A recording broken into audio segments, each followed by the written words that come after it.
Hey guys, hello. This is Wolvie here with a special presentation for Dissidia Final Fantasy Opera Omnia Global for the 9th of February 2020. If you're in the Chicago area, it is snowing. I hope those in the Chicago area who play this game are staying safe. So with that out of the way, the special presentation is my 2-year review of the game.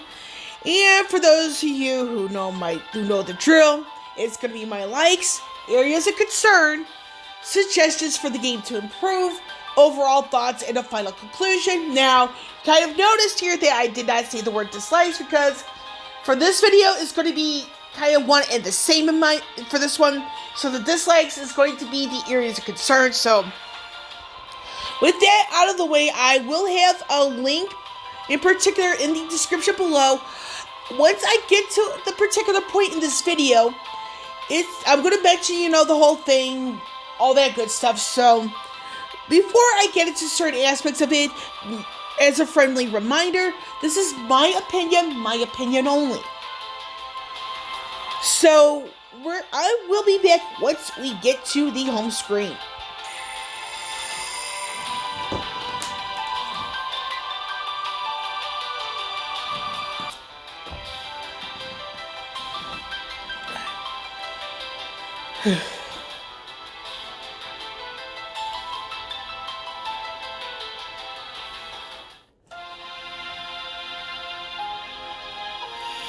I had to take a little sip of water so that way I don't pause this video so much.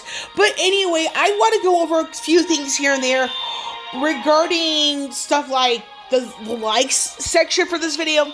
And hopefully I can find it inside the in-game news. Hopefully it's still there.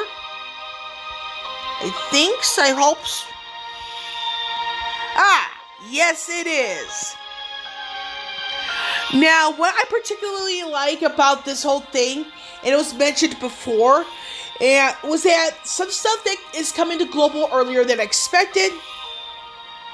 One of those items, and you notice here that it was something particular that was mentioned in air on the stream. It was resolved here. It says, what's going on is that the stamina points aspect for the rank up came to global earlier than expected. Now, in the past, when somebody would rank up, it would be a complete refill of the stamina points alongside 100 gems. That was in the past. Now, sometime before the second anniversary, it was confirmed that the refill is no more. Instead, we get a stamina points potion, which is a much better idea in my opinion. Now, the thing here is that the retroactive amount of potions goes to the current in-game rank prior to that. So, if you were at, say, about to rank up to level 642. Now, the retroactive would be 641 potions, because that correlates with your previous rank. So, the reason why I like this so much is because there comes a point where the training wheels have to come off. And this is perhaps a better time. Now, the reason why this came to global early is that, hey, that's where I think that's the reason. Let me rephrase this. So, I think this is the reason why, this came to global early, to get the training wheels off at some point. Now, when it came to JP, in the sense of the stamina points aspect, it came around the beginning of the burst era. So this is one of those items that actually came early for global. Now, another thing that came for global early, and I'm grateful for this coming, was surprisingly the pity system. I've already had to take advantage of it 5 times. Meaning that Celeste, Rem, Sarah, Kuja, and Sephiroth are all units whose EX weapon I had to pity. And let's leave it at that. So I like this, it's coming early, and that's that on that part. Now, another thing I particularly enjoyed was that there were couple of times where compensation was more than just gems. Now, the reason why I like this whole thing with compensation being more than just gems on those occasions is because the game means business when making things right.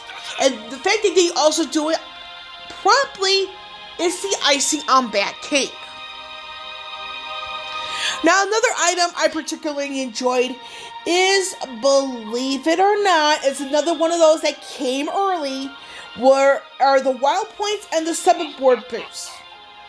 Now, there is another boost coming to global. We just don't know exactly when that's going to show up.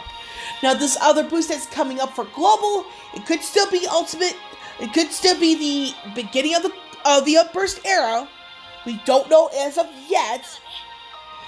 But with this particular boost, it is based on your in-game rank. Meaning, the higher your rank is, the bigger boost you get when you do your summoning boards. Now, this for me, like I said, this is more important than that plate. And the reason why it's more important is because once you get your ranks up more and more and more, you get the bigger bonus. You have less runs in the summoning board. So, but that's just my opinion, like I said. Now, regarding the November stream, which previewed the calendar for December 2019, the fact that there are more global first characters, the fact that there's a confirmation of more global first characters coming could be a sign. So don't quote me on this. This is a potential sign of global going back to doing more things the global way. And what I particularly mean here is that, and I'm trying to think how to say this without sounding too wordy, is that while global takes the important stuff from JP, there are more global original things coming, which could potentially offset data miners.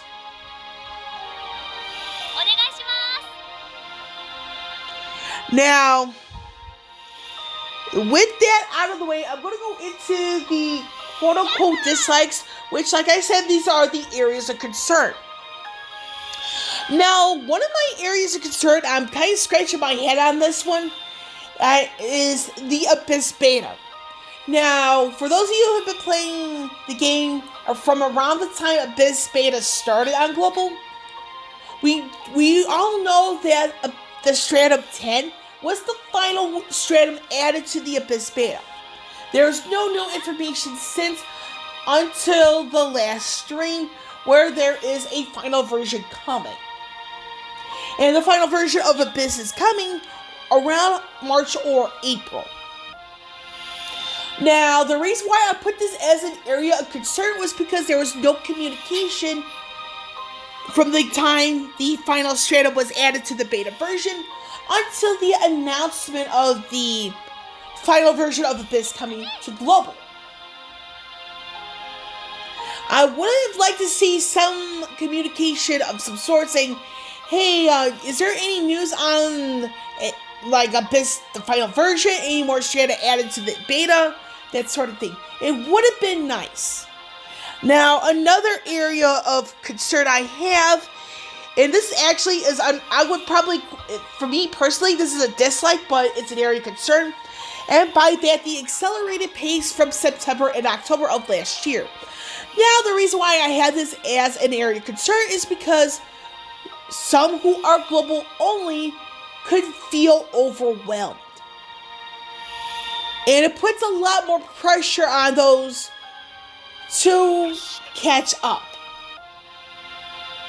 And the fact that JP had their Cosmos era for about 6 to 7 months, whereas global, it was cut in half.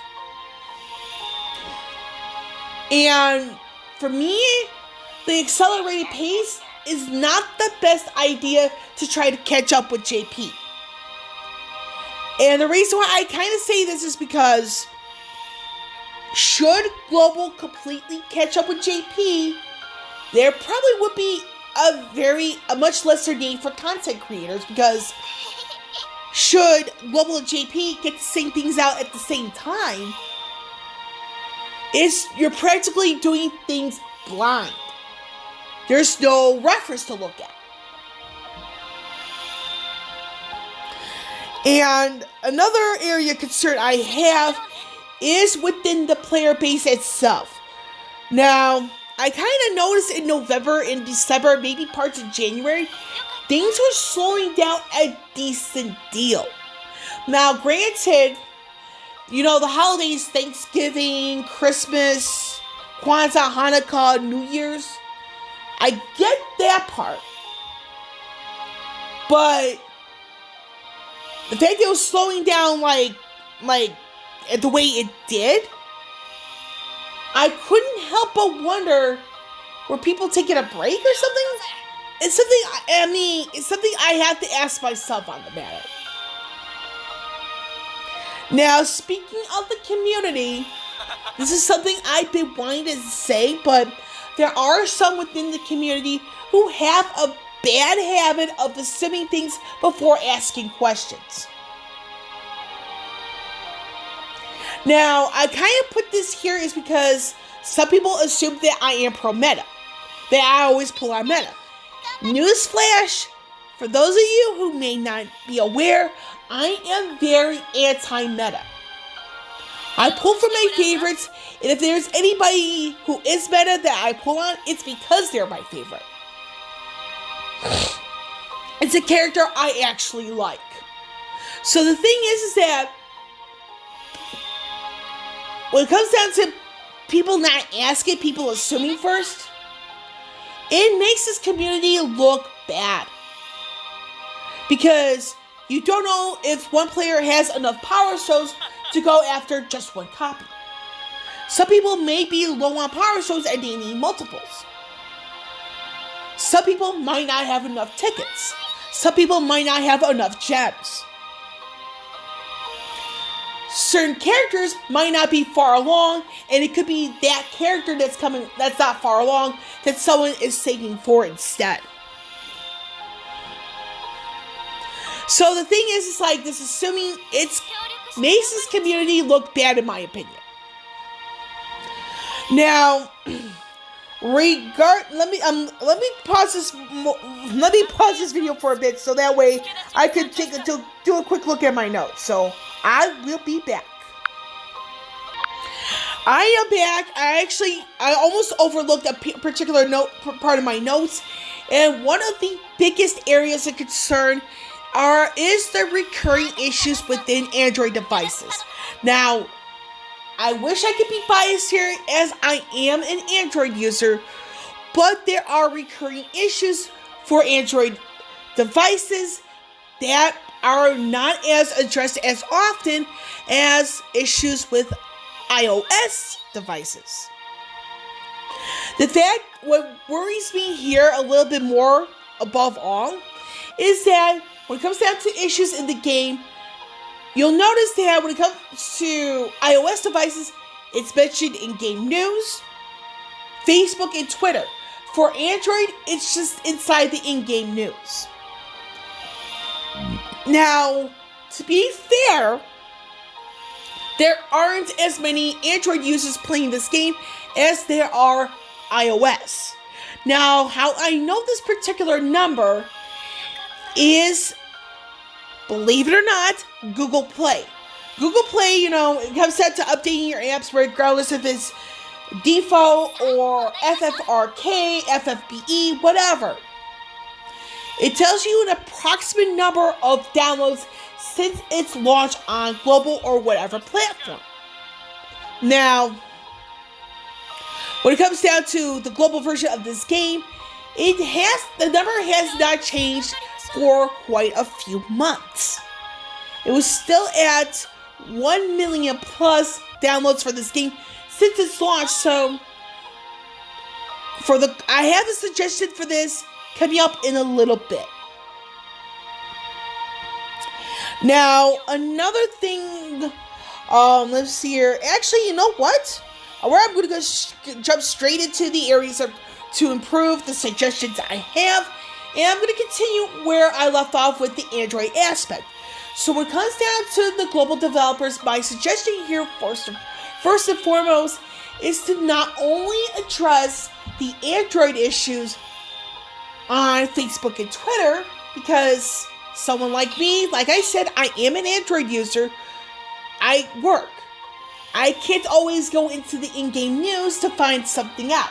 In case it's not playable at all, I would like to hear about it on Facebook or Twitter every once in a while, like it's known for iOS users. Now, this part here, I'm going to have a link in the description below. I did mention this towards the beginning. Now, this game, I can tell, is in need of revenue, and I'm going to go into the, see if I can get to it real quickly. The best way here is going to be the sales. You'll notice here there are a bunch of sales way more often than in the past. Now, the one thing I really would like to see more often is the coupon cards being a permanent addition in the game. Now, this is easy revenue this game is missing on because they're not putting the coupon card minis 1 and 2 alongside the original coupon cards as a permanent feature in the game. They may not cost much, but it's easy revenue this game is missing. Now, you also notice here that when it comes down to the 7-day bundles, that is coming up far more often than we have anticipated. Now, I did look at something in sense of approximate revenue for 2019 for this game, and according to Sensor Tower, believe it or not, there appears to be a slight drop in 2019 revenue from 2018 revenue. I will have the information from Sensor Tower in the description below once I get around to posting this, actually. So, the Sensor Tower information has an approximate 2019 revenue for DFFOO at around $4.8 million United States currency. 2018 revenue, that's 2018, not 2019.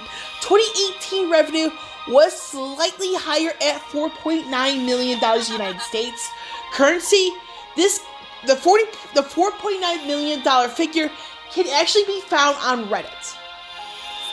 Now, the $4.8 million revenue for 2019, again, the 2018 revenue is $4.9 million United States dollars. 2019 revenue is $4.8 million United States dollars. So I'll have the Sensor Tower information in the description below. And again, it's going to be just the 2019 revenue because Reddit actually has a post somewhere of the 2018 revenue. Now, another area where they can easily make some revenue is by having its own YouTube channel to have just news and then separate videos for tips, all that stuff. Final Fantasy Break X already has something like this going. There is no reason, in my opinion, that DFFOO cannot have a global YouTube channel of its own. That's easy revenue they're missing. Now, on Facebook, this is another area I have for a suggestion. To have a moderator that actually interacts with the community. Saying congrats to whenever somebody got their EX on a free multi or the first ticket or the first multi. Stuff like that.